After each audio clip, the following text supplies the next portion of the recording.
श्रीद्वारावती उद्धरा जडजीवा श्रीचिद्धवा त्रातका श्रीचांपे वपुधरा भवहरा श्रीपंचवेशा नमो।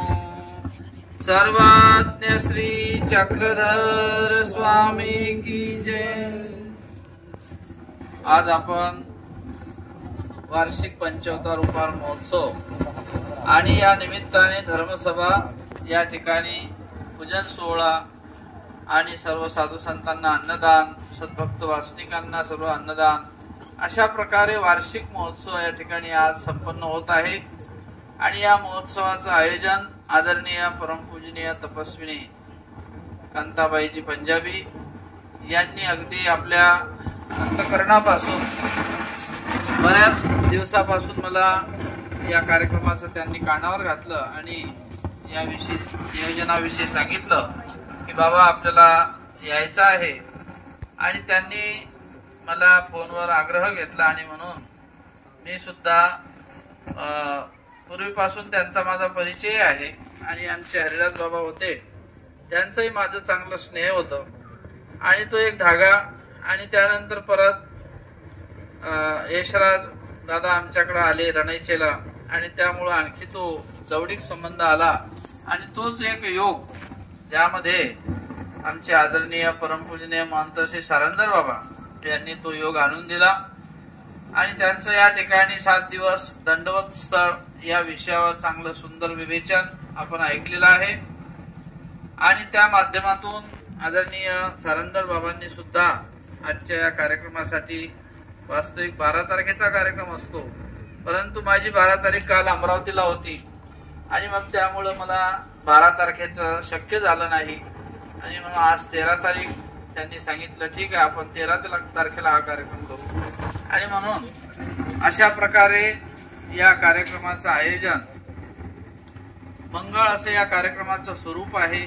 जिथे ईश्वराचं अधिष्ठान, परमेश्वराचं जिथे अधिष्ठान असते त्याला एक मंगळ स्वरूप प्राप्त होते।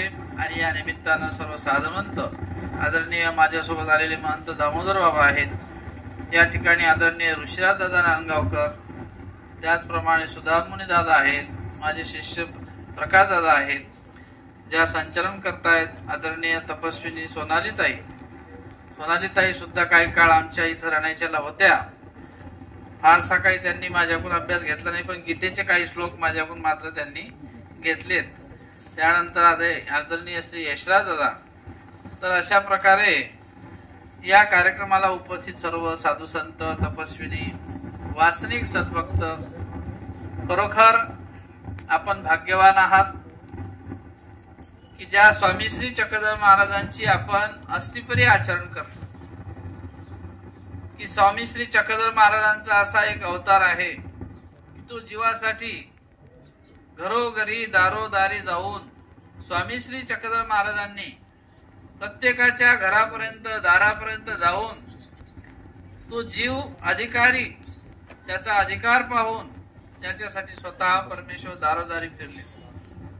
आपल्या देहाची पर्वा केलेली नाही की या मायापुराला ज्या परमेश्वराने ज्या देहाचा स्वीकार केलेला असतो की मला काट्या बोराट्यावर ओरबडतील का, मला काही दुःख होईल का, पायी परिभ्रमण करून अख्खा महाराष्ट्र स्वामींनी पायी परिभ्रमण केला आणि एक अधिकारी जीवाला ज्ञान दातृत्व करून आचार्यांसारखे महासत्पात्र या परमार्गाचे आधारस्तंभ झालेत की ज्यांच्या अंतःकरणामध्ये एक निर्गुण परमेश्वराचं धर्मरूप द्वार सातत्यानं चालत राहावं, हा असलेला पंथ, हा असलेला प्रवाह जो परमेश्वराने आपल्या निर्गुण शास्त्राच्या माध्यमातून निर्माण केलेला आहे। या परमेश्वर रूपी शब्दाला एक निर्गुण सामर्थ्य असते, एक त्रिगुणात्मक सामर्थ्य, ते प्रापंचिक आहे, देवताच्या माध्यमातून वर्तणारं सामर्थ्य आहे, पण परमेश्वर सामर्थ्य मात्र हे निर्गुण आहे की ज्या निर्गुण सामर्थ्यामुळे जीवाचं उद्धरण होऊ शकते। जी जीवाची कर्मणाश योग्यता त्या निर्गुण सामर्थ्याने होत असते, कारण ते निर्गुण सामर्थ्य कुठल्याच प्रकारच्या दोषाला, कुठल्याच प्रकारच्या मळाला, कुठल्याच प्रकारच्या जीवस्वरूपीच्या असलेल्या अधविकाराला ते कारणीभूत होत नसते। आणि म्हणून ते सामर्थ्य जे आहे निर्गुण सामर्थ्य हे ईश्वराचं आहे। ते निर्गुण सामर्थ्य परमेश्वराच्या विधीमध्ये आपल्याला सापडते. ते निर्गुण सामर्थ्य आपल्याला ईश्वरीच्या भजना पूजनामध्ये सापडते. ते ईश्वरीचं ज्ञान श्रवण करताना, ईश्वरीचं ज्ञानाचं अध्ययन करताना, मनन करताना, चिंतन करताना, स्मरण करताना हे निर्गुण सामर्थ्य ईश्वराचं जीवाची कर्मणास योग्यता करते. कारण जीव मुळात अज्ञानी आहे. देवता तर निकृष्ट निरेदायका अशा प्रकारचं त्यांचं दातृत्व त्या स्वतः करू शकत नाहीत आणि जीवानी जोडलेलं आहे तेच जीवाला देतात. मात्र ईश्वर एक अशी वस्तू आहे का ती सारभूत वस्तू आहे की ज्याच्यामध्ये मुळातच सार आहे. सार निवडण्याची गरज नाही. आणि म्हणून जो सारभूत असलेला परमेश्वर, तो असार रूपी असलेलं हे जे जीवनाच्या ठिकाणचं कार्य असते आपल्या प्रपंचाच्या माध्यमातून, हे जीवात्म्याने असार रूपी कार्य जीवनात जोडून ठेवलेले आहे. स्वामींनी याला उदाहरण दिलेलं आहे की एखादा काक असतो कावळा किंवा एखादं सुकर आहे, ते असारामध्ये सार निवडते. पण असारामध्ये सार कधी असतो का? तेथीचे सार ते गोडीची की, तेथीचे सार ते अमेध्येची की, त्यामध्ये सार नसतो. असारामध्ये सार निर्माण होत नाही. पण जीव सुद्धा ही सारभूत वस्तू आहे. जसा परमेश्वर सारभूत आहे, जसा परमेश्वर स्वतः सांगतात की हे परमेश्वराचं जे स्वरूप आहे ते केवळ आहे आणि या केवळ स्वरूपाला हा जीव प्राप्त होत असतो. पण कधी होईल? जेव्हा जीवाच्या ठिकाणचं असारवत जे कार्य आहे ते बाजूला होईल. वास्तविक पाहता जीव हा सारभूत आहे. जीवाचा वर्ण स्फटिक सांगितलेला आहे. जीवाच्या स्वरूपाचा जो वर्ण आहे तो पांढरा आहे. मग पांढऱ्या रंगाला तुम्ही कोणताही रंग द्या त्याला लागत असतो. जीव स्फटिकाकार म्हटलेला आहे. आणि म्हणून या जीव स्वरूपाला स्फटिकासारखं जेव्हा आपण बनवतो त्यावेळेला त्याची कर्मणास योग्यता होत असते. दोष त्याच्यापासून बाजूला होत असतात. कारण जीवस्वरूप जे आहे आपल्या अविद्या दोषाने, आपल्या अहंतेने, ममतेने, षडविकाराने याला काळेपण आलेलं आहे. आणि हे काळेपण यासाठी दूर जोपर्यंत होणार नाही तोपर्यंत जीव स्वरूपाचं शुद्धत्व होत नाही. आणि जोपर्यंत शुद्धत्व होत नाही तोपर्यंत केवळ केवळेशी साधात्य असं स्वामींनी सांगितलेलं आहे की या केवळ परमेश्वराला जर त्या परमेश्वराला सारखं पण करायचं असेल तर भिंगुर्टीच्या दृष्टांताप्रमाणे चिंतित चिंतिता तेही एक दिवशी भिंगुर्टी होय. आधी होती अळी मग झाली भिंगुर्टी सगळी. भिंगुर्टी जशी चिंतन करता करता ते अळी चिंतन करते, ते भिंगुर्टी मला येईल, खाईल, काटा टोचेल. आणि मग असं करता करता एक दिवशी ती अशी पंख फुटते आणि ते पंख फुटते त्या अळीला आणि ती अळी बाहेर पडते आणि ती स्वतःच भिंगुर्टी होऊन जाते. अशा प्रकारे जीव स्वरूपाच्या ठिकाणी आपले अनंत प्रकारचे दोष आहेत. अनंत कर्माने लिंपित असलेला हा जीवात्मा आहे. आणि म्हणून आपल्याला हा प्रतिसृष्टीचा प्रवास आहे. स्वामींनी सांगितलं आचार्यांना की वानरिया तुम्हा अनंता सृष्टी अतिक्रांता. अनेक सृष्टीचा प्रवास करत करत जीवात्मा इथपर्यंत आलेला आहे. तो एकाएकी येत नाही. पण आलेला जो जीवात्मा आहे तो मात्र कर्माचं गाठोडं सोबत घेऊन आलेला आहे आणि कर्माच्या आचरण पद्धतीनेच तो पुढे त्याचा प्रवास करत असतो. परंतु कर्माला सुद्धा छेद देण्याची जी ताकद आहे, कर्माला सुद्धा रोखण्याची जी ताकद आहे ती एका परमेश्वराशिवाय कोणामध्ये नाही. आणि म्हणून परम ऐश्वर्य आथिला तो परमेश्वर, कर्तुम अकर्ता तो परमेश्वर. अविनार्जकत्व धातुत्व जेव्हा अर्जकत्व जरी जोडलेलं नसेल पण ते अर्जकत्व देणार तो परमेश्वर आहे. ज्यांनी अर्जकत्व जोडलेलं नाही तेही तो देऊ शकतो. परंतु परमेश्वराची आज्ञा आहे आपल्याला की तुमच्या ठिकाणचं जे अर्जकत्व असलं पाहिजे ते सत्ता अर्ज असलं पाहिजे. सत्य म्हणजे धर्म आहे आणि त्या धर्माच्या मागे चालून जो आपला अर्ज करतो, जो अर्जकत्व जोडतो तो निश्चितच त्या अर्जकत्वानुसार ईश्वराच्या गतीला प्राप्त होत असतो. आज आपण स्वामी श्री चक्रधर महाराजांच्या अस्थीपरीचे आचरण करतो. देवाने समजा उत्तरापण तिकडे प्रयाण केलं पण जाता जाता सांगितलं की हे तुम्हाशी रक्षण. आम्ही जे तुम्हाला 4 शब्द सांगणार आहोत हे 4 शब्द तुमच्यासाठी रक्षण आहे. तुम्हाला शरीराला जसं एखादं काही आपल्याला काही शरीराला विजा होऊ नये म्हणून आपण जसं अंगाला चिलखत घालावं आणि शरीराला प्रोटेक्शन, आज आपण त्याला बुलेट प्रूफ म्हणतो, अशा प्रकारे तुम्ही त्याला वज्र कवचासारखं शरीराला बुलेट प्रूफ काहीतरी देता आणि मग त्या शरीराचं रक्षण करता. फक्त शरीर रक्षण होईल पण आत्म्याचं रक्षण करण्यासाठी याला ईश्वराचं धर्म कवच पाहिजे, ईश्वराचं सन्निधान पाहिजे. आणि मग ते असन्निधानात सुद्धा तुम्हाला सन्निधान प्राप्त करता येते. कारण सातत्याने ईश्वर आपल्या जवळ राहू शकत नाही. पण ईश्वराचं साधन हे असं आहे की ते साधन तुमच्या जवळ आहे. परमेश्वराचं नाम तुमच्या जवळ आहे.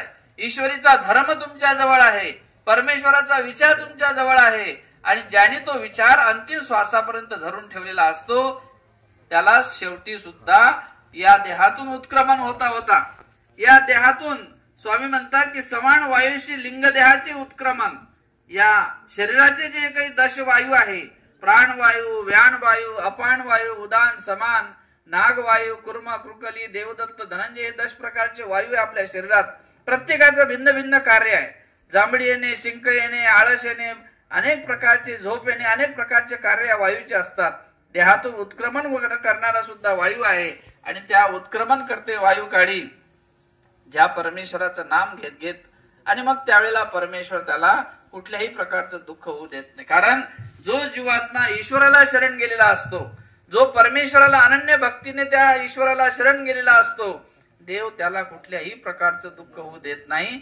हे ईश्वरीच्या धर्मरूप कार्याचं सामर्थ्य आहे, हे परमेश्वराच्या भक्तीचं सामर्थ्य आहे, हे ईश्वराच्या निर्गुण सामर्थ्याचं कार्य आहे, आणि ते सामर्थ्य तुमच्या सोबत कार्यरत असते.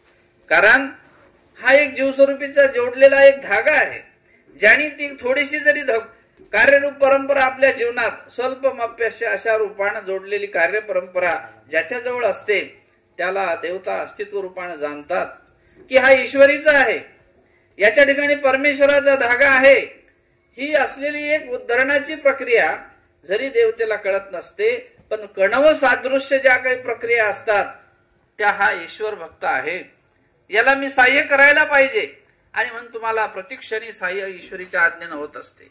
संयोग वियोग सहाय्य हे तिन्ही माया करी, असं आपलं शास्त्र सांगते की अशा प्रकारे जो परमेश्वर धर्माशी एकरूप होऊन प्रवर्तिलेला सद्भक्त असतो त्याला प्रतिक्षणी ईश्वरीचे सहाय्य आहे, आणि त्या सहाय्यासाठी परमेश्वर आपल्या पाठीशी उभा असतो. आणि म्हणून महादायशाला अनुलक्षून स्वामी म्हणतात, बाई आम्ही पाठीचे निवासे तुमच्या जवळची असो.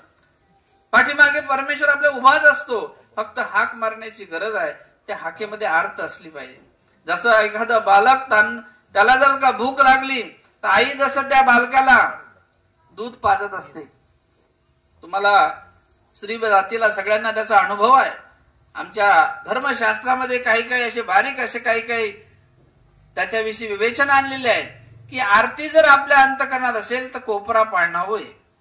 जसं एखाद्या मातेच्या स्तनामध्ये दूध दाटलेलं असेल तर कोपरा जरी त्याला लागला तरी ते बालक भुकेला आहे ते आई जाणते आणि त्याला स्तनपान देते. ती जशी आर्त आहे त्या बालकाची ती जाणून ती पुरविते, तसं ईश्वराला सुद्धा जीवाकडून एक आर्त अपेक्षित आहे. आर्त म्हणजे उतटोनी कंठाशी आणि का प्राण गया पासावा, असं आमच्या शास्त्रात त्याला म्हटलेलं आहे की आर्त हा जो एक गुण आहे तो आपल्या अंतकरणात असला पाहिजे. आर्त म्हणजे आवड. आपल्याला आरती माहित आहे, आरतीचा शब्द अर्थ आहे. आपण म्हणतो आरती करायची आहे.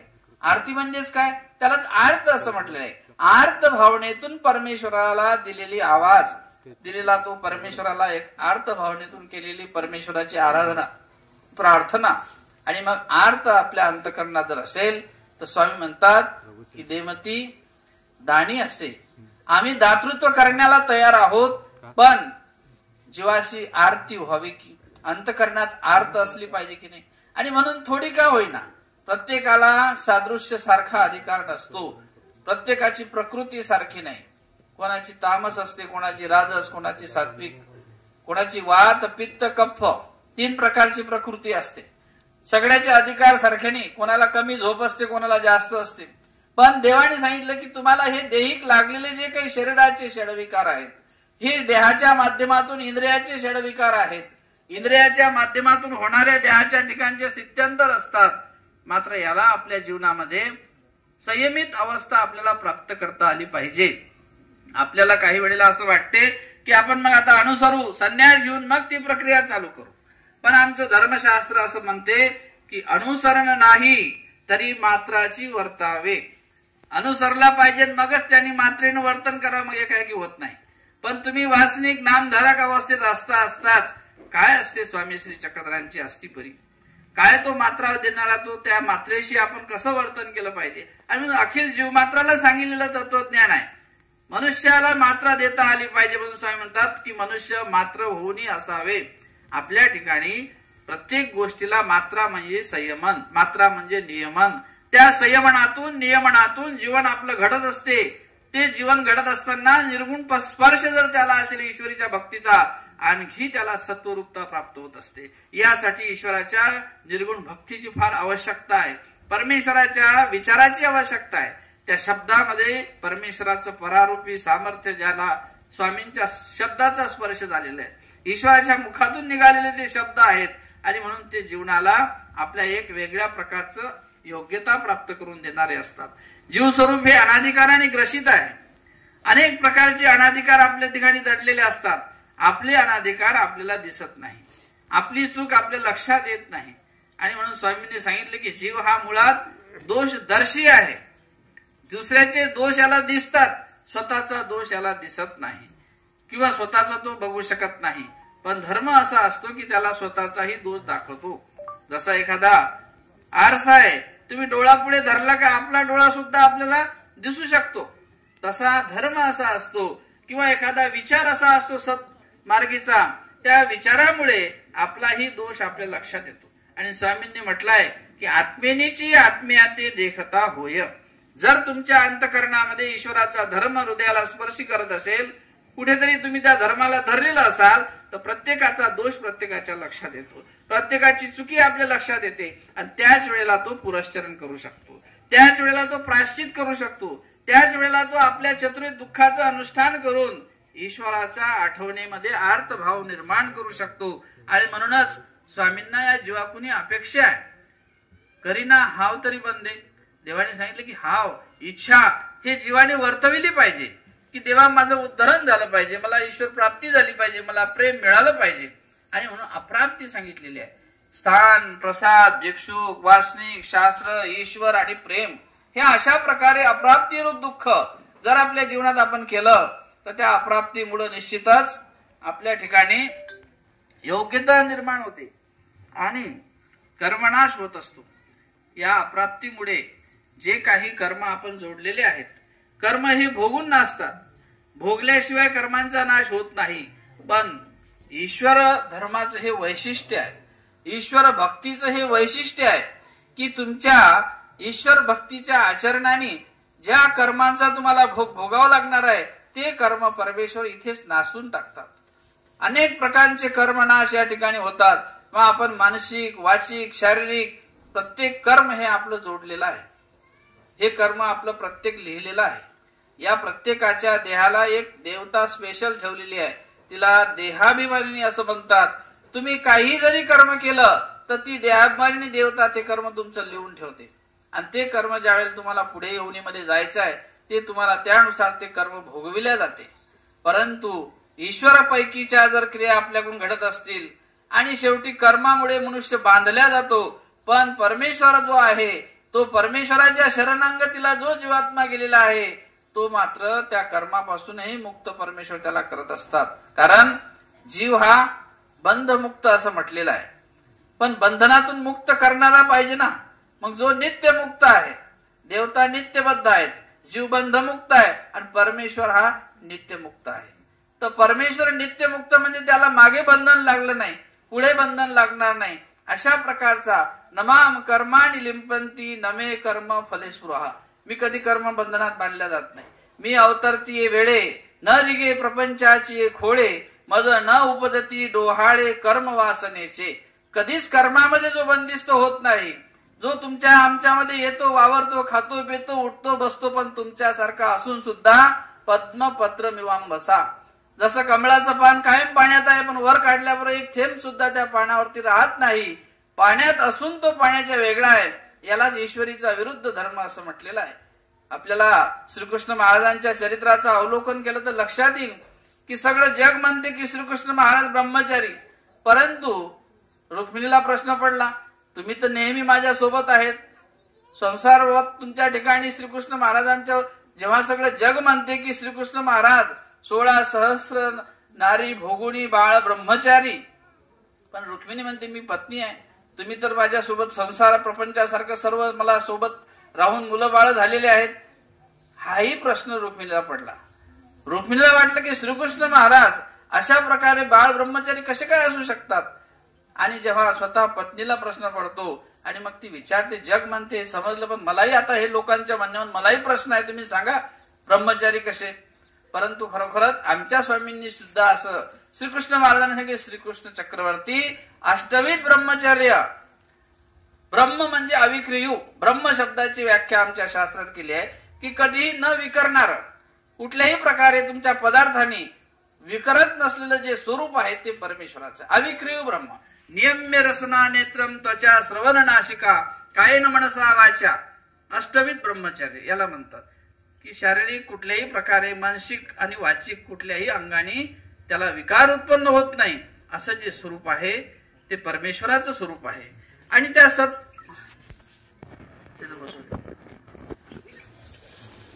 प्रकाश पण बस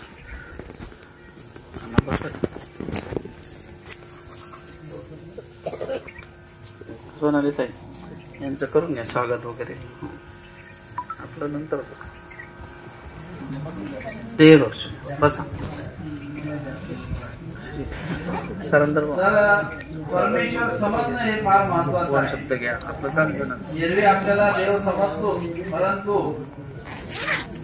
देव समजण्यामध्ये सुद्धा जो आपल्या अंतःकरणापासून त्या परमेश्वराला समर्पित होत असतो, परमेश्वराला समर्पित होऊन ज्या क्रिया करत असतो त्या क्रियेने परमेश्वर हा वश होत असतो. आणि म्हणून त्या परमेश्वराला भक्त वत्सल असं म्हटलेलं आहे.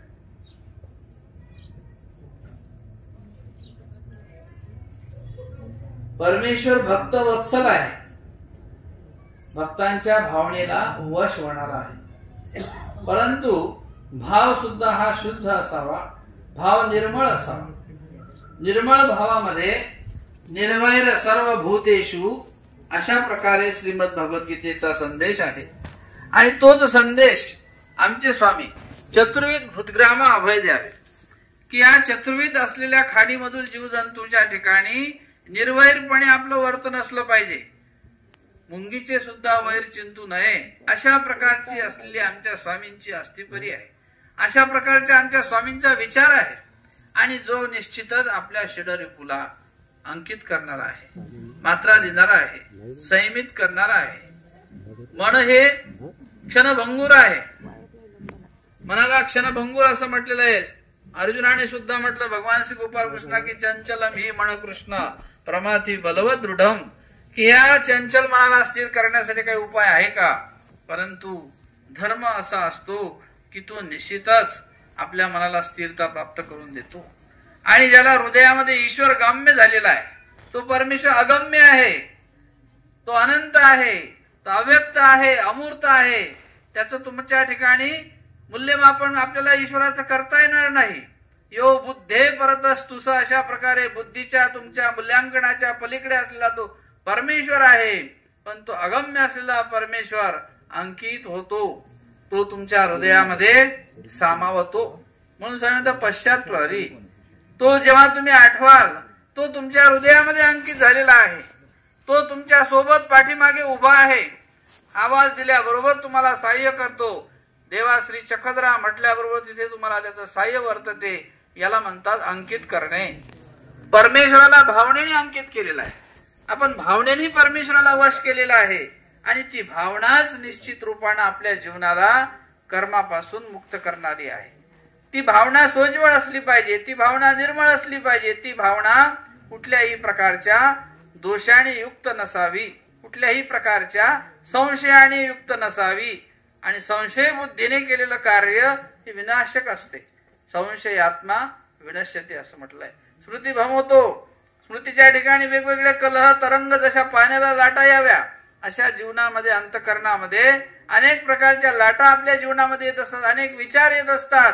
पण त्या विचाराला जर थांबवायचं असेल तर ईश्वरीचा शब्द जो आहे, एक शब्द सुद्धा तुमच्या त्या विचाराला थांबवू शकतो. वाईट वासनेला, होणाऱ्या दुर्विचाराला, होणाऱ्या अघटित जीवनामध्ये काही कार्य माणसाकडून घडत असतात, अविचारी कार्य घडतात, विवेक नष्ट होतो. आणि त्यावेळेला असं म्हटलं आमचं धर्मशास्त्र सांगते की ही ब्रह्मविद्या अवघडी उभी ठाके. अशा वेळेला ईश्वरीचा विचार तुम्हाला तो त्या ठिकाणी सहाय्य करतो. परमेश्वराचा शब्द त्यावेळेला उपयोगी येतो आणि तो शब्द निश्चितच आपल्याला निर्गुण अवस्था प्राप्त करून देतो, सात्विक अवस्था प्राप्त करून देतो, समाधानी प्राप्त करून देतो. कितीही जरी दोष असतील तर त्या दोषाकडे सुद्धा तो दुर्लक्ष करत असतो. पण तेवढं उदारपणाचं असलेलं परमेश्वराचं अंग किंवा तो उदार असलेला परमेश्वर, औदार्य गुणाने युक्त असलेला परमेश्वर हे समजून घेतला पाहिजे. ते ईश्वराचं कार्य, मी त्या परमेश्वराचा भक्त आहे. आणि म्हणून आपण कर्मराटीमध्ये म्हणतो की बापासारखा पोरगा झाला, अर्थात बापही सुंदर उदार, त्याचं कार्य तसंच होतं आणि मुलगाही तसाच त्याच्या पायावर पाय ठेवून चालतो आहे. ही जशी अपेक्षा तुम्हाला कर्मराटीत असते तशी अपेक्षा ईश्वराला सुद्धा की माझ्यासारखा माझा भक्त असला पाहिजे, की त्या परमेश्वराच्या भक्ताच्या ठिकाणी सुद्धा तीच औदार्यता असली पाहिजे, ती सौहृदपणाची भावना असली पाहिजे, सृष्ट असं अंतकरण निर्माण करता आलं पाहिजे, संवेदना अंतकरणाला जाणवल्या पाहिजे.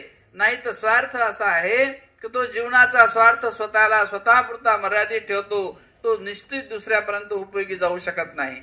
तो स्वतःच्या पलीकडे कधीतरी दुसऱ्याच्या भावना समजून घेता आल्या पाहिजे, स्वतःच्या पलीकडे माझं काही दुसरंही विश्व हे समजून घेता आलं पाहिजे. आणि म्हणून स्वामी म्हणतात की या परते अनेक एक सुख असे. काही लोक असे आहेत या संसार चक्रामध्ये की या संसार बंधनापेक्षा आणखी एक वेगळं सुख आहे, आणखी एक वेगळं विश्व आहे, याची जाणीवही लोकांना नाही. का नाही? का ते कधी त्या बंधनापासून मुक्त होण्याचा प्रयत्न करत नाहीत, कधी परमेश्वराला समजून घेण्याचा प्रयत्न करत नाही. कारण अज्ञानाच्या प्रसादाने हा जन सुखी आहे. अज्ञान मूळता जीवाच्या ठिकाणचं जे कार्य आहे ते ऊर्ध्व करण्याचा प्रयत्न केला नाही, ते ज्ञान प्राप्त करण्याचा प्रयत्न कधी जीव करत नाही. आणि मग अशा प्रकारे त्याला जर परमेश्वर प्राप्त कसा होईल, ईश्वर कसा आहे हेच जर समजलं नाही तर त्याच्या ठिकाणची प्राप्ती जीवाच्या ठिकाणचं असलेलं कर्मबंधनाचा फेरा हा चुकवू शकत नाही. आणि म्हणून पुनरपि जननम पुनरपि मननम पुनरपि जननी जठरे शयनम, अशा प्रकारे पुन्हा जन्म पुन्हा मरण, पुन्हा जन्म पुन्हा मरण, अनंत जन्माचा हा फेरा आहे. पण स्वामी श्री चक्रधर महाराजांचं तत्वज्ञान, स्वामी श्री चक्रधरांचा चर्यारूपी असलेला विचार, आचाराने त्याच्या ठिकाणी शुद्धता आणि विचाराने दृढता, ह्या दोन्ही गोष्टी आत्म्याच्या ठिकाणी संभवित होतात. आणि मग जीवाची ऊर्ध्वगती वाढत असते. ऊर्ध्वगती वाढवण्याला ईश्वर कारणी होऊ शकत नाहीत, कारण जीवाची ती स्वातंत्र्य आहे. जोपर्यंत म्हणत नाही की देवा आता मी तुला शरण आलो, तोपर्यंत परमेश्वरही त्याची ऊर्ध्वगती करू शकत नाही.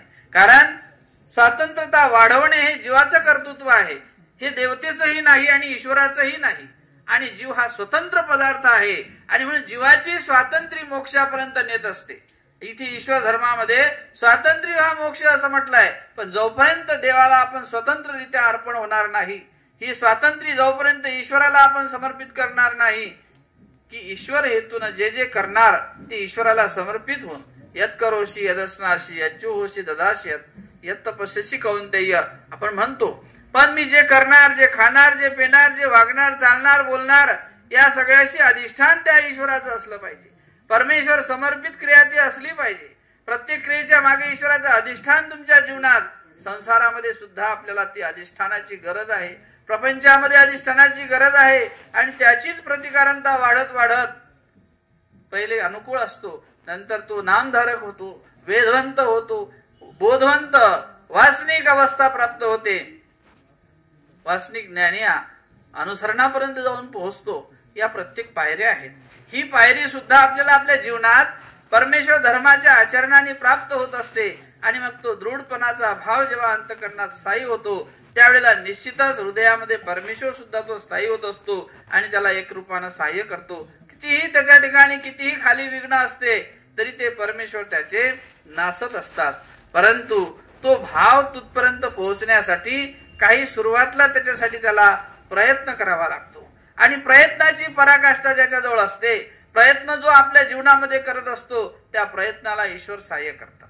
आता आमदार साहेब म्हटले की मला शक्य होईल का नाही, मी म्हटलं प्रयत्न करा. प्रयत्न केला तर परमेश्वरही तुम्हाला सहाय्य करतील. अर्थातच हे ईश्वराचं म्हणणं आहे, हे आपलं नाही. आपण आपल्या कर्मराडीत पाहिले की प्रयत्ने रगडिता वाळूचे तेल ही गडे, अशा प्रकारे हे मन माहित आहे आपल्याला की वाळूचं तेल गळते प्रयत्न केल्यानंतर. तो समजा कर्मराटीसाठी प्रयत्न झाला, पण धर्मरूपी प्रयत्न आपल्या जीवनात करता आला पाहिजे. जो प्रयत्नाने वागत असतो, प्रयत्नाची पराकाष्ठा करतो, त्याची विशेष ईश्वर दखल घेतात. आमच्या शास्त्रात असं म्हटलंय, प्रयत्नी आतयाचे दुःख देखोनी सक्ती लवकरी नेते. अशा प्रकारे एखादा प्रयत्नरूपी पुरुष असेल तर त्याचा तो प्रयत्न म्हणजे प्रयास, केलेली दुर्घष्ट चर्या. जसा एखादा दगड आहे, तो वरून डोंगरावरून खाली सोडा, पटकनच खाली येतो, काही वेळ लागेल का त्याला? पण तो खालचा दगड जर वर न्यायचं म्हटलं तर फारसा प्रयत्न लागतो, श्रम होतात, तुम्हाला दम येईल, घाम येईल, कसं तरी तुम्हाला कासावीस होईल. एखादं उंच डोंगरावर देवस्थान असते, मग पायऱ्या चढता चढता किती श्रम होतात, आपण कितीतरी श्रमून जातो, पण तो प्रयत्न आहे. तशी जीवनाची ही असलेली अधगामिनी चाल आहे, ती खाली यायला काही वेळ लागत नाही. पण स्वामी म्हणतात, बाई ऐसा ऊर्ध्वमुख जर एखादा झाला, साधेला अनुलक्षण स्वामी म्हणतात जोगेश्वरीला, की जर समजा तुम्ही माझी ऊर्ध्व वाट पाहिली, अधोमुख जीव आहे, जर ऊर्ध्व झाला तर आम्ही त्याला सहजच काढू शकतो. पण जीव ऊर्ध्व होत नाही सहजासहजी. ऊर्ध्व कधी मधी प्रसंगानुसार भावनेनुसार होत असतो, पण आपली भावना आपल्याला टिकवता आली पाहिजे. भावाला व्यभिचाराचं लक्षण दिलेलं आहे. भाव हा कधी फार आपला उचंबळून येतो, कधी कधी अगदी हीन म्हणजे शेवटाला जातो, काहीच करू नये असंही वाटते. पण विधीत सबळ असतो. विधी कशासाठी करावे लागतात, तो विधी भावाला टिकवून ठेवतो. एखाद्या वेळेला काही तुम्ही एखादा विधी करता तर फार तुम्हाला अंतःकरणात भाव उत्पन्न होतो.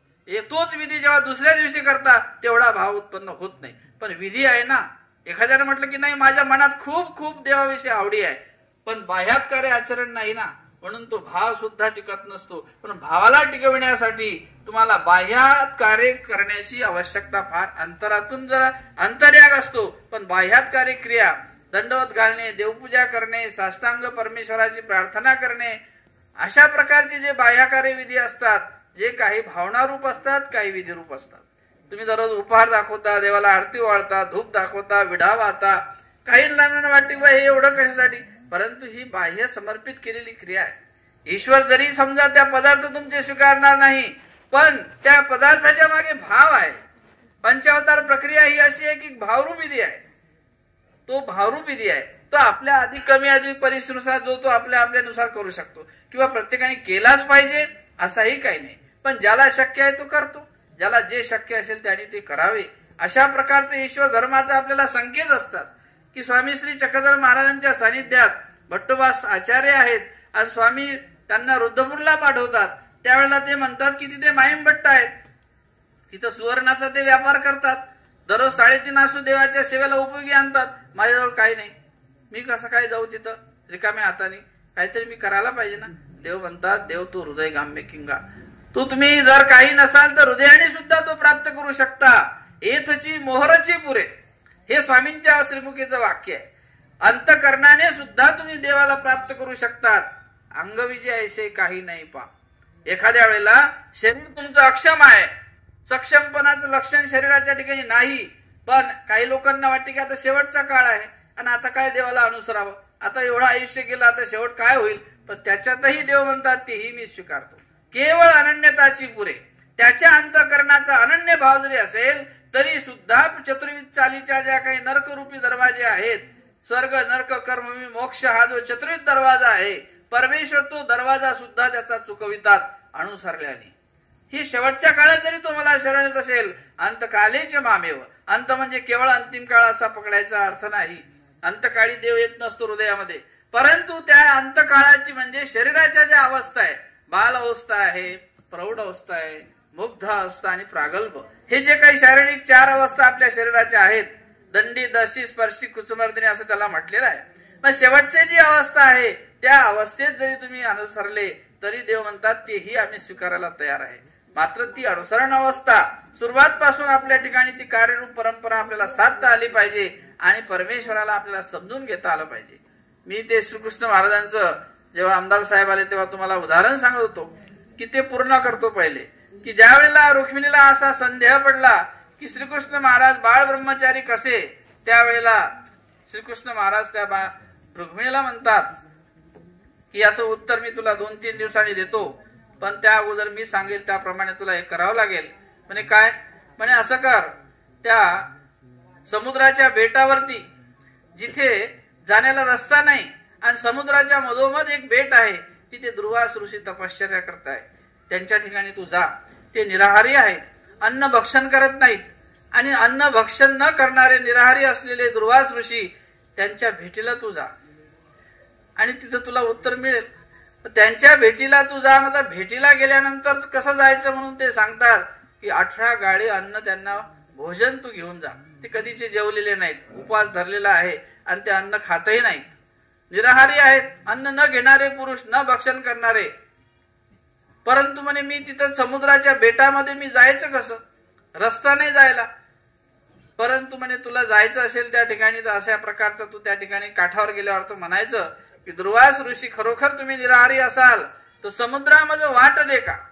खरोखर निराहारी असतील तर रस्ता देईल समुद्र आणि तू तिथे जाऊन पोहोचशील. श्रीकृष्ण महाराजांनी सांगितलं रुक्मिणीला अशा प्रकारे म्हणावं. तिने 18 गाडी अन्न आपल्या त्या ठिकाणी भरलं आणि सोबत घेऊन पाईक परिवारासहित गेलेले आहेत. समुद्राच्या काठावर गेले आणि त्या ठिकाणी म्हटलं की दुर्वास ऋषी आपण खरोखर निराहारी असाल तर मला रस्ता द्या. समुद्र 2 भागी झाला आणि रुक्मिणीबाई चालत चालत चालत दुर्वास ऋषीपर्यंत जाऊन पोहोचल्या. पुन्हा समुद्र 1 भागी झाला. जो 2 भागी झालता रस्ता दिला, पुन्हा रस्ता बंद झाला. तिथे गेल्या त्यांनी ते अन्न त्यांना समर्पित केलं. दुर्वास ऋषींनी 18 गाडी अन्न भक्षण करून टाकलं. न खाणारा माणूस खाऊन टाकतो. म्हणजे सिद्ध झालं की हे निराहारी आहेत म्हणून समुद्राने रस्ता दिला. आणि आता अन्न खात नाही पण खाल्लंही गेलं तर हे खाऊही शकतात. अशा प्रकारचं त्या ठिकाणी निराहारी त्यांचं पद सिद्ध झालं की हे निराहारी आहेत म्हणून समुद्राने रस्ता मिळाला. आता निराहारी आहेत समजलं, त्यांच्या लक्षात आलं आणि मग आता वापस जायचं. त्यावेळेला रुक्मिणी म्हणते आता मी वापस कशी जाऊ. त्यावेळेला दुर्वास ऋषी म्हणतात तू कशी आली. ते म्हणतात मी असं म्हटलं दुर्वास ऋषी तुम्ही खरोखर निराहारी असाल तर समुद्रामध्ये वाट दे का. समुद्र 2 भागी झाला, मला रस्ता मिळाला, पण आता मी जाऊ कशी. मग आता तशीच म्हण. नाही म्हणे, म्हणताना म्हणे फक्त जातानाच सांगितलं होतं म्हणायचं, आता येताना काय म्हणायचं हे सांगितलं नाही. मग आता येताना काय म्हणायचं म्हणून ते दुर्वास ऋषी म्हणतात रुक्मिणीला की तू आता असं म्हण की श्रीकृष्ण महाराज खरोखर बाळ ब्रह्मचारी तर समोर वाट दे का. आणि असं म्हणायला लावलं आणि रुक्मिणी खरोखर समुद्राच्या त्या काठावरती जाते आणि म्हणते बेटाच्या काठावरती जाऊन की श्रीकृष्ण महाराज आपण खरोखर बाळ ब्रह्मचारी असाल तर समुद्रामध्ये वाट दे का. आणि खरोखर समुद्र 2 भागी झाला. बाळ ब्रह्मचार्यातून त्यांचं सिद्ध झालं की खरोखर श्रीकृष्ण महाराज बाळ ब्रह्मचारी आहेत. हे स्वामींनी स्वतः सांगितलेली गोष्ट आहे. स्वामींनी सांगितलेलं हे उदाहरण आहे. चरित्रामध्ये आपण वाचलं तर चरित्रात तुम्हाला सगळ्याला याची जाणीव होईल. इथे फक्त स्वामींना हे सिद्ध करून द्यायचं आहे का जे ईश्वर स्वरूपाच्या ठिकाणी कुठल्याही प्रकारचं त्या तुमच्या भौतिक क्रियेला परमेश्वर कधी वशवत नसतात. भौतिक प्रक्रिया जी आहे ही सगळी आपल्याशी लागू आहे, हे आपल्या जीवाशी लागू आहे. ईश्वराशी त्या भौतिक प्रक्रियेचा कुठलाही पंचमहाभूताचा किंवा 3 गुणाचा प्रभाव कधीच ईश्वरावर होणार नाही. हे पदार्थ सगळे अष्टविध प्रकृतीतून बनलेले आहेत. या पदार्थामध्ये प्रापंचिक स्वरूप आहे आणि तो प्रपंचाच्या वेगळा जो आहे तो परमेश्वर आहे. आणि प्रपंचाचं जे स्वरूप परमेश्वराने सांगितलं, प्रपंच हा नाशिवंत आहे, लबाळ आहे, मिथ्या आहे, खोटा आहे, हे सगळं आपल्याला लक्षात येते. आपल्याला बघितल्यानंतर आपल्याला कळते. ज्यावेळेला देहातून आत्मा निघून जातो आपण 2 दिवस सुद्धा घरात ठेवू शकत नाही, त्याचा वास सुटतो. म्हणजे प्रपंचाची अनित्यता लक्षात आली की प्रपंच किती हा नाशिवंत आहे. मात्र मग आता प्रेम जे केलेलं आहे ते आत्म्याशी केलेलं आहे, जीवात्म्याशी केलेला आहे आणि तो जीवात्मा जो आहे तो त्या देहाला सोडून जात असतो. परंतु कर्म हे त्याच्या सोबत आहेत. अशा प्रकारे जी परमेश्वर धर्माची आपली परंपरा आहे, जी आपल्या पूर्वसुरी गुरुजनांनी आचार्यांनी धर्मधुरीणांनी हे सांभाळलेली आहे आणि त्या परंपरेचा हा वसा आजपर्यंत आपल्यापर्यंत येऊन पोहोचलेला आहे. स्थान, प्रसाद, भिक्षुक, वासनिक हे चतुरित साधन आहे. साधन जे असते ते साध्याला नेऊन पोहोचविते. जसं एखादी गाडी आहे म्हणून तुम्ही त्या ठिकाणी जाऊन पोहोचता पटकन, हे तुमचं साधन आहे.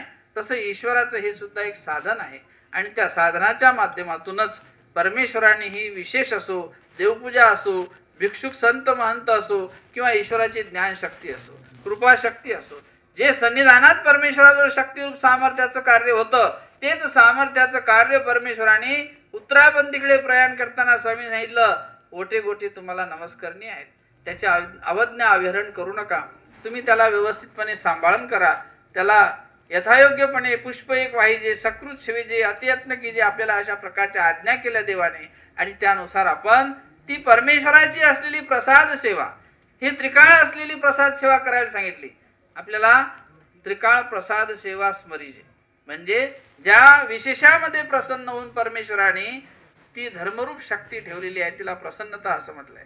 की प्रसन्नता हा ही ईश्वराची शक्ती आहे.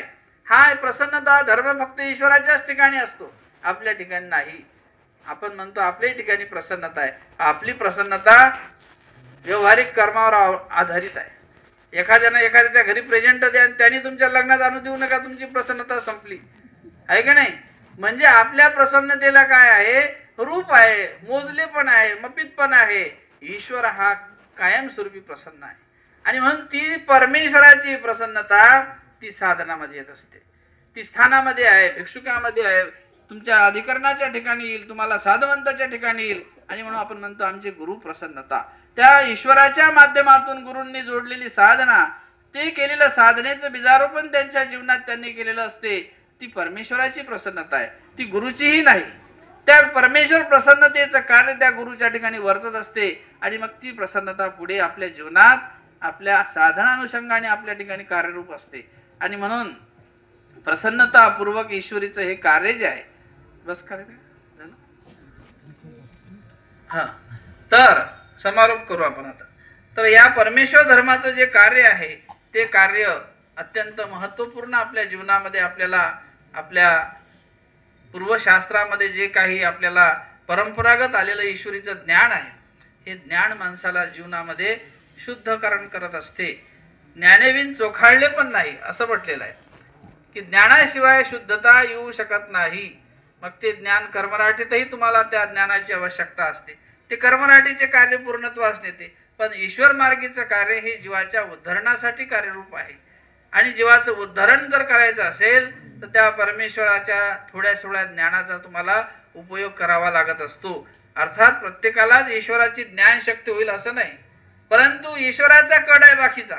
समर्पित आर्त भावनेतून करणं हे जीवाचं कर्तव्य आहे. करणं हे काम आपलं आहे, बाकी सहाय्य करणं, प्रयत्न करणं, ज्ञेय हे ईश्वराचं कार्य आहे. एखाद्याचं ज्ञान समजा आपण जोडलेलं जरी नसेल तर तुमचा प्रयत्न जर अधिक असेल, ईश्वर पुढचं ज्ञान मागे आणतात, त्याला याच देही ज्ञान देऊन टाकतात. हे ईश्वराला केव्हा द्यावं केव्हा नाही हे आपल्या प्रयत्नावर अवलंबून आहे. एखाद्याने जर तो उत्तम प्रयत्न केला असेल आणि तुमच्या प्रयत्नाने ईश्वराला झळंब उत्पन्न झाला असेल तर पुढे येणारं ज्ञान पुढच्या देही, याही देही परमेश्वर त्याला ज्ञान देऊ शकतात. हे ईश्वराची असलेली समर्थरूप प्रक्रिया आहे. आणि म्हणून म्हटलं की समर्थ धर्ममाचरण, समर्थपणाने ईश्वराचं धर्मरूप आचरण आपल्या जीवनात आपल्याला करता पाहिजे. तो परमेश्वरही समर्थ आहे, त्याला कुठल्याही प्रकारचं बंधन नाही, देण्याला बंधन नाही. कुठल्याही कर्माला, तुमचं कर्म जरी तुमच्या ठिकाणी बांधलेलं असेल तर त्या कर्माचंही बंधन ईश्वराच्या देण्याला येत नाही, कारण ईश्वर त्या कर्माच्याही पलीकडे आहे. जे कर्मा देवता आहेत, त्या भोगविणाऱ्या देवता आहेत, त्यांनाही ईश्वर थोपू शकतात. आणि म्हणून लगे येथच्या होईजे, म्हणजेच पलीकडे जेव्हा तुम्ही जाल त्यावेळेला सर्व काही ईश्वर चुकवू शकतात, थांबवू शकतात, रोखू शकतात. हे देहच ईश्वराला अर्पण केलं. जेव्हा ईश्वराला अर्पित करतो की देवा आज मी तुला शरण आलेला आहे, चित्त वित्त काय आहे तुम्ही तिनाला अर्पण केलेली आहे, आणि ज्यावेळेला हा देह देवतेच्या अधीन असतो, मग तो ईश्वराच्या अधीन ज्यावेळेला होतो त्यावेळेला त्याच्यावर ईश्वराची सत्ता आहे. आता जो ईश्वराच्या सत्तेमध्ये आहे त्याला भोग कोणी भोगू शकते का? नाही भोगत. एखाद्या शेवटच्या प्रक्रियेतली जरी दुःख असेल, पण स्वामी त्या भक्ताविषयी अनुसरल्याविषयी म्हणतात की प्राणापदीचे दुःख नाही, प्रतदेहासारखं दुःख मी त्याला होऊ देत नाही. ही ईश्वराने दिलेली एक शाश्वती आहे. या ईश्वर सुखाची किंवा परमेश्वराने दिलेल्या आनंदाची आपल्याला एक शाश्वती आहे, आणि ती निश्चितच शाश्वती अनेक जन्माच्या माध्यमातून पुन्हा मनुष्य जन्म देतात परमेश्वर. पुन्हा अपूर्ण योग असेल तर पुन्हा मनुष्य जन्म देतात. एका पाठी एक मनुष्य जन्म देत असतात. परमेश्वर जीवाचे दुःख चुकवितात. ईश्वर हे दुःखरूप दोषापासून, दुःखापासून ईश्वराला सोडून आपलं केवळ दातृत्व करतात. अर्थात ज्यामध्ये मिश्रता नाही. सांसारिक जीवनामध्ये आपण सुख आणि दुःखाचा अनुभव घेतो, दोन्ही मिश्रता असते त्याला सुख म्हणतो. पण स्वामींनी सांगितलं की जे निरतिशय सुख त्याला आनंद अशी नामना दिलेली आहे, की त्यामध्ये मिश्रताच नाही, केवळ सुख आहे, कुठल्याही प्रकारची दुःखाची मिश्रता नाही, आणि ते दातृत्व त्या ईश्वराचं आहे. स्वामी श्री चक्रधर महाराजांचं दातृत्व हे नित्य. हे एक छोटीशी लीळा सांगतो की स्वामी श्री चक्रधर महाराज नवगावला गेलेत. नवगावला सप्तमा वटा आहे तिथं 7 थराचा. आजही तो वटा आपल्या पूर्वजांनी तसाच ठेवला असं म्हणतात की ज्या काळात स्वामीने तो वटा बाईसांना सांगतात स्वामी की बाई आता इथं आम्हाला वस्ती करायची आहे, मुक्काम आहे, तर इथं वटा पाहिजे बसायला, झोपायला वटा पाहिजे. बाईसा म्हणतात बाबा आता इथं तर सपाट जागा आहे आणि आता तर आपण आलो, सामान सुमान अजून ठेवलं नाही, वटा निर्माण कसा करायचा लगेच. बाईसाला देव म्हणतात की नाही आमची इच्छा, आम्हाला वट्यावरच बसायचं आहे, खाली बसायची इच्छा नाही. आता सगळ्यांची तारांबळ उडाली. एक तर थकून भागून सगळे सामान सुमान घेऊन तिथे जाऊन पोहोचले. मठात सुंदर व्यवस्था होती, बसायसारखी जागा, आसन टाकून स्वामी बसू शकले असते. पण देवाची काही इच्छा असेल. देव म्हणतात आम्ही खाली बसतच नाही, आता उभेच राहिले देव. आता वेळेवर गारा भिजवायचा, विटा आणायच्या, वटा बांधायचा आणि मग बसायचे, म्हणजे किती पंचायत आहे. पण बाईसांसारखी भक्त बाईसा की देवाने म्हणावं त्यांनी ते करावं. कोणी जर नाही म्हणलं तर स्वतः करण्याची तयारी. कोणी देवाला बोललं तर माईम बट्ट का असे ना आपण घागरा बांधायचा. घाबरत नव्हत्या. देवाविषयी शब्द सुद्धा कोणाचा त्यांना वावगा सहन होत नव्हता. म्हणून स्वामी प्रशंसा करतात त्या भक्ताची. तमाचा मोठा लागा पर एकची निके नेवीन गतीची नाही. बाईसा तमरूप होत्या पण माझ्यासाठी, देवासाठी, स्वतःसाठी नाही. कधी स्वतःचं काम सांगितलं नाही. पण देवाचं मात्र कोणी चुकलं का लगेच शिक्षा पण करायचं. साधेने आणला ओला दवना देवाच्या श्रीमुकुटावर व्हायला आणि साधेला शिक्षा पण केलं आमच्या बाईसांनी. पण देव साधीची बाजू घेतात. बाई असू द्या, वराडीची साधी बाई आहे, जाऊ द्या, सोडून द्या, कशाला रागवता. पण बाईसाचं मन कधी आमच्या देवाने दुखवलं नाही. भक्ताला परमेश्वर कसं सांभाळतात या लीळेतून आपल्या लक्षात येईल. स्वामी नवगावला गेलेत. मग स्वामींना वट्यावर बसण्याची प्रवृत्ती होती आणि बाईसांनी सुद्धा भक्तजनांना सगळ्यांना सांगितलं की चला कोणी गारा आणा, कोणी माती आणा, कोणी विटा आणा. असं करून जेमतेम वटा तयार झाला. मग आता वटा तयार झाला, वरून गारा लिपला आणि मग बाईसा म्हणतात बाबा आता हा ओला गारा आहे, आता ओल्या गारावर कसं बसणार. देव म्हणतात तरी आम्हाला बसायची इच्छा आहे, आणा माती कोरडी. वरून कोरडी माती टाकली. कोरडी माती टाकून देवाने त्याच्यावर आपली सतरंजी टाकायला लावली, त्याच्यावर बसले. अशा प्रकारे हे नवगावचं स्थान. तो वटा आमच्या पूर्वजांनी वरून त्याला अशाच प्रकारे प्लास्टर करून तसाच तो वटा आहे असे आमची परंपरा सांगते. तर तो नवगावचा वटा. मग स्वामींच्या अनेक लीळा तिथे घडल्या. नाथोबासाला सुद्धा मंडळिका अनेक प्रकारचे त्या ठिकाणचे स्तुतिवाक्य भक्तांविषयी स्वामींच्या मुखातून आलेले आहेत. तर तिथे एक नवगावमध्ये राहणारा एक ब्राह्मण होता. तो ब्राह्मण आला स्वामींच्या दर्शनाला आणि आल्यानंतर स्वामींपासून त्याला स्थिती झाली. स्थिती झाल्यामुळे तो वेदला स्वामींकडे बसून राहिला. बऱ्याच वेळ त्या स्थितीचं सुख त्याने अनुभवलं. स्थिती म्हणजे ईश्वरापासून झालेलं एक देवताजनित सुख आहे. त्या सुखाचा अनुभव ईश्वरापासून झाल्यामुळे तो अनुभूत आनंद त्याला मिळाला आणि त्या सुखात रममान झाला. आणि मग तो घरी गेला. घरी गेल्यानंतर त्याचे जे काही यजन याजन अध्ययन अध्यापन दान प्रतिक्रिया हे षटकर्म हे तो विसरून गेला करायचं. ते सुखाचाच अनुभव घेऊ लागला. घरातले म्हणायचे की बुवा हा तिकडे बाहेर कुठे गेला, हे सगळंच विसरून गेला, याने नेमकं केलं काय, कशामुळे झालं याचं. म्हणून तो ते कर्म आचरायचे करायचे सोडून तो बसून राहायचा, ते सुखच अनुभवायचा. मग गावातले लोक म्हणे हा येड्यासारखा काय करतो. मग ते म्हणे अरे श्री चांगदेव राऊळ आलेले आहे आपल्या गावाच्या बाहेर मंदिरात, कदाचित हा तिथे तर गेला नाही म्हणून ते याला असं झालं नसेल. मग ते म्हणे की जा तुमच्यापासून त्यांच्यापासून तुला जे झालेलं आहे ते परत करून ये. घरातल्यांनी लावला त्याला नादा की त्यांच्यापासून म्हणजे श्री चक्रधरांपासून तुला जे झालेलं आहे ते परत करून ये. मग आता लोकांच्या सांगण्यावरून तो त्या ठिकाणी गेला. घरातली मंडळी कटाळून गेली की हा काहीच करत नाही, कर्म बंद केलं. ज्या कर्माला ते श्रेष्ठ प्राधान्य देतात ते कर्म आचरायचं बंद केलं. आणि म्हणून तो गेला आणि देवाला म्हणतो की जी हे तुमचं जे मला सुख झालेलं आहे ना हे परत घ्या. देव स्वामी म्हणतात हे येथून होऊ जाणे पर जाऊ नये, आमच्यापासून होते आता जात नाही परत. मग तो म्हणतो जी असं करू नका, घ्या हो, मला लागत नाही ना हे तुमचं. पण देव म्हणतात की आता हे झालं तुला, हे नित्य आहे ना, आता आम्ही वापस कसं घ्यावं. मग देव म्हणतात तुला काही असुख होते का, आम्ही जे दिलेलं आहे त्याच्यापासून काही दुःख होते का तुला. म्हणे दुःख होत नाही, मला सुखच होते. पण तरी बरं तुला का असं वाटते. पर माझे निके ठाकत असे, माझं षटकर्म माझं प्रतिबंधलेलं आहे, ते माझं ठाकलेलं आहे, प्रतिबंधलेलं आहे. आणि म्हणून माझं ते कर्म मला प्राधान्य ना आचरावं असं वाटते. तुमचं जरी सुख आहे ते दुःखरूप जरी आहे पण ते माझं बंद झालेलं आहे, पण हे माझं परत घ्या. पण देव शेवटी दयाळू मायाळू, त्याची काही कोणा असेल. देव म्हणतात ठीक आहे आता हे जाईल, तुम्हाला एक क्रिया करावी लागेल. म्हणजे काय, म्हणजे गावात जे काही बालकुमार मुलं लहान लहान मुलं असतील, छोटे छोटे मुलं, यांना तुम्ही अन्नदान करा आणि त्यांच्या ठिकाणी भजन घातल्यानंतर भोजन त्यांना द्या आणि मग हे तुम्हाला आम्ही परत घेऊ. मग देवाने पहा त्याला अन्नदानाची प्रक्रिया घडवली. निष्पाप जीवाच्या ठिकाणी त्यांना भजन घडवलं आणि समजा ईश्वराच्या आज्ञेने काही ते त्याचे कर्मनाश करायचे असतील आणि देवाने जी स्थिती दिलेली असते देण्यामागचं कारण की थोडस जरी काही ईश्वराचं दान एखादं त्या जीवात्म्याला वर्तलं असेल.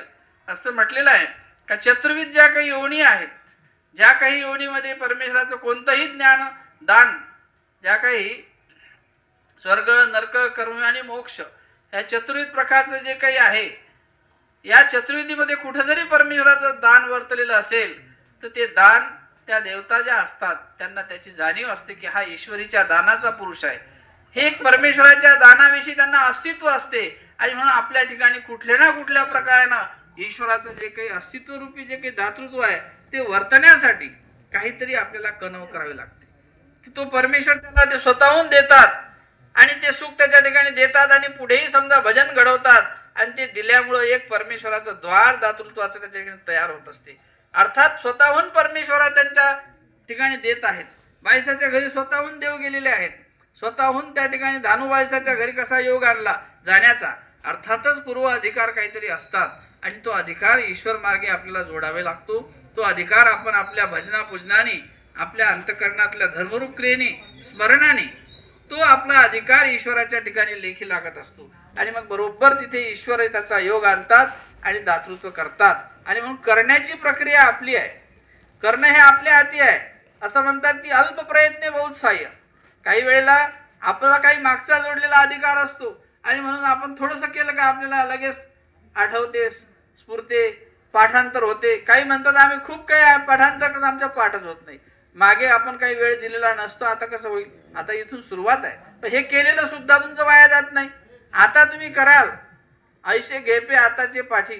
उपयोगी देवाला सांगितले की आताचं सध्या तुम्ही असं घ्या, त्याचं मनन करा, थोडाफार वेळ द्या, नंतर निश्चितच त्याचा उपयोग तुम्हाला होणार आहे. पुढे ईश्वर त्याला सहाय्य करतात आणि दातृत्वही करतात आणि त्याचा योग चांगल्या पद्धतीने ईश्वर आणत असतात. अधिकारानुसार पुन्हा ईश्वर त्याला दातृत्व करत असतात आणि म्हणून परमेश्वर समदाता आहे.